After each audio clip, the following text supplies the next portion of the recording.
Hi friends, hello everyone, welcome to my channel. నేను మీ ఉషా. ఈరోజు మీకు నేను ఇక్కడ ఒక బాదం డ్రింక్ ఇన్స్టెంట్గా ఎలా చేసుకోవాలి అనేది చూపిస్తున్నాను. ముందు ఒక గ్లాస్ పాలనైతే మరిగించుకోవాలి. అందులో మరుగుతున్న పాలల్లో ఒక్కసారి మరిగాక ఈ ఇన్స్టెంట్ పౌడర్ని వేసుకోవాలన్నమాట. ఇది ఇలా మొత్తాన్ని మిక్స్ చేసుకొని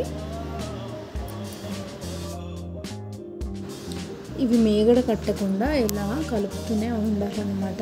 ఇవి కాస్త చిక్కబడిన తర్వాత అప్పుడు మనం ఇందులో మన కొద్దిగా స్వీట్గా ఉంటుంది, మనం మరి కొద్దిగా స్వీట్ని యాడ్ చేసుకోవాలి.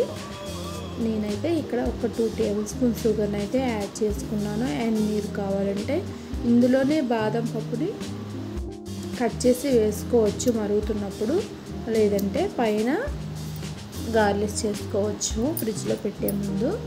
గ్లాసుల్లో వేసుకున్న తర్వాత ఇదిగోండి, షుగర్ని వేసాక ఇలా కలపాలి. కొద్దిగా చిక్కగా అయిన తర్వాత స్టవ్ ఆఫ్ చేసి చల్లార్చుకొని ఇలా గ్లాసుల్లో వేసుకున్న తర్వాత వీటిని ఫ్రిడ్జ్లో పెట్టేసుకుంటే సరిపోతుంది.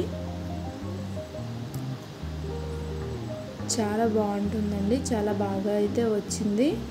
ఇవి వేడిగా ఉన్నాయి చూడండి. ఇంకా ఈ చల్లగా అయిన తర్వాత కొద్దిగా చిక్కబడుతుంది అన్నమాట. చాలా సింపుల్గా ఇన్స్టెంట్గా అప్పటికప్పుడు అయిపోతుంది. మనం బాదం పప్పును నానబెట్టి చేయాల్సిన అవసరం లేకుండా అయిపోతుంది.